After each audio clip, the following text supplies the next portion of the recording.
Hi AP new students and parents, welcome back to my channel.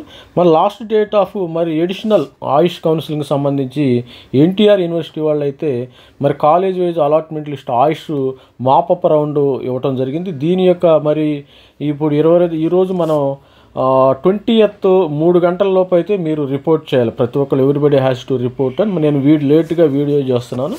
మరి 20th ఈరోజు 3 గంటల లోపు అయితే మీరు రిపోర్ట్ చేయాల్సి ఉంది. ప్రతి ఒక్కరు కూడా రిపోర్ట్ చేయాలి. ఇవి college wise allotment list. Unani Kurnool medical college మరి సీట్స్ అయితే వచ్చిన వాళ్ళందరికీ కంగ్రాచులేషన్ చెప్తున్నారు. అందరూ రిపోర్ట్ చేయడానికి వెళ్ళినట్టున్నారు.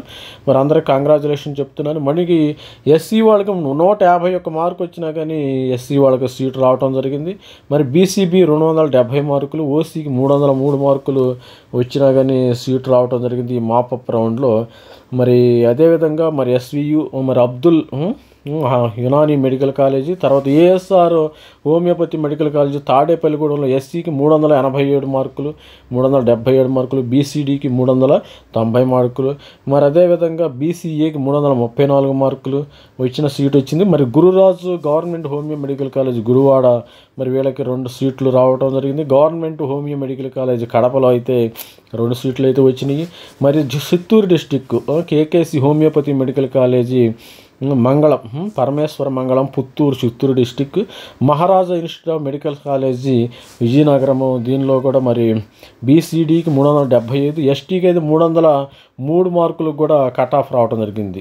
మరి మనకి అసలు ఎంత కట్ ఆఫ్ అయిందనేది చూద్దాం. మరి స్టూడెంట్స్ అందరూ చదువుకోండి, మీరు బాగా కష్టపడి చదువుకోండి. మరి ఇంట్రెస్ట్గా అయితే జాయిన్ అవ్వండి. ప్రతి ఒక్కరు రిపోర్ట్ చేయండి. రిపోర్ట్ చేయకపోతే వాళ్ళు 3 years డిబార్ చేయటము, మరి పెనాల్టీ వేయటం, ఇలాంటి ఇష్యూస్ అనేవి జరుగుతాయి. మరి ఇష్టం ఉంటేనే నేను ఆల్రెడీ ఇంతకుముందు చెప్పాను, మీకు ఇంట్రెస్ట్ ఉంటేనే మీరు కౌన్సిలింగ్ అప్లై చేయండి, లేకపోతే లేదు.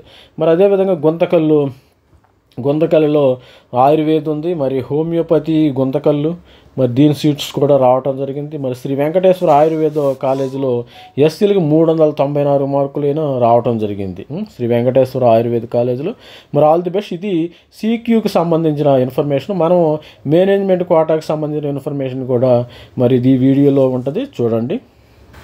మరి మేనేజ్మెంట్ కూడా ఇది మేనేజ్మెంట్ రౌండ్, మేనేజ్మెంట్ మాపప్ రౌండ్కి సంబంధించిన ఏఎస్ఆర్ హోమియోపతి తాడేపల్లిగూడ ఇద్దరికి వచ్చింది 199 వచ్చినా కానీ. మరి మహారాజ్ ఇన్స్టిట్యూట్ ఆఫ్ విజయనగరంలో 110 మార్కులు కూడా రావడం జరిగింది. అందరు ఫిమేల్, ఇక్కడ కూడా ఫిమేల్స్ జాయిన్ అయ్యారు, అమ్మాయిలు జాయిన్ అయ్యారు. మరి అబ్బాయిలకు అంత ఇంట్రెస్ట్ లేదాము. మరి శ్రీ సాది అద్గురు మరి గుంతకల్లులో మరి హోమియోపతి ఇక్కడ కూడా మెజారిటీ స్టూడెంట్స్ అమ్మాయిలే జాయిన్ అవ్వడం జరిగింది. అబ్బాయిలు 3 జాయిన్ అయ్యారు ఓవరాల్గా మరి ఈ యొక్క మేనేజ్మెంట్ కోటాలో వచ్చినట్టయితే. మరి అదేవిధంగా ఏఐ కోటాలో మీరు ఎవరైతే ఉన్నారో వీరు 3 PM లోపు అయితే ఈరోజు రిపోర్ట్ చేయాలి. ప్రతి ఒక్కరు రిపోర్ట్. సీట్స్ వచ్చిన వాళ్ళకందరికీ కంగ్రాచులేషన్ చెప్తున్నాను. మీ యొక్క రిపోర్టు డౌన్లోడ్ చేసుకుని మీరు అప్డేట్ చేసుకోండి. మీరు యూనివర్సిటీ వెబ్సైట్కి వెళ్ళి అలాట్మెంట్ ఆర్డర్ డౌన్లోడ్ చేసుకుని అలాట్మెంట్ ఆర్డర్లో మీరు రిపోర్టింగ్ ఎప్పుడు చేయాలనే విధంగా కూడా ఉంటుంది. Reporting when we have to do the reporting కూడా ఉంటుంది. ప్రతి ఒక్కరు కూడా మరి రిపోర్ట్ చేయండి. సీట్స్ వచ్చిన వాళ్ళందరికీ కంగ్రాచులేషన్ చెప్తున్నాను. అదేవిధంగా last date for reporting all India medical కోటాలో మరి చూసినట్టయితే ఆల్ ఇండియా కోటా ఈ మాపప్ రౌండ్ వచ్చింది. మరి ఒక సీట్ వచ్చింది. మరి హోమియో మెడికల్ కాలేజీ చిత్తూరులో 222 వచ్చింది. విజయనగరంలో అయితే 172 వచ్చింది. మరి గుంతకల్లో 314 అయితే వచ్చింది. ఇది ఆల్ ఇండియా కోటాకి సంబంధించిన ఇన్ఫర్మేషన్. ప్రతి ఒక్కరు కూడా మరి ఆన్ టైంలో రిపోర్ట్ చేయండి. వాళ్ళు అనవసరంగా మీ మీద సీరియస్ యాక్షన్ తీసుకుంటారు యూనివర్సిటీ వాళ్ళు జాయిన్ అవ్వకపోతే, ఎందుకంటే వాళ్ళు వేరే ఫీజు పెట్టుకోవాలి కాబట్టి. మరి ఆల్ ది బెస్ట్ చెప్తున్నాను. Thank you, bye.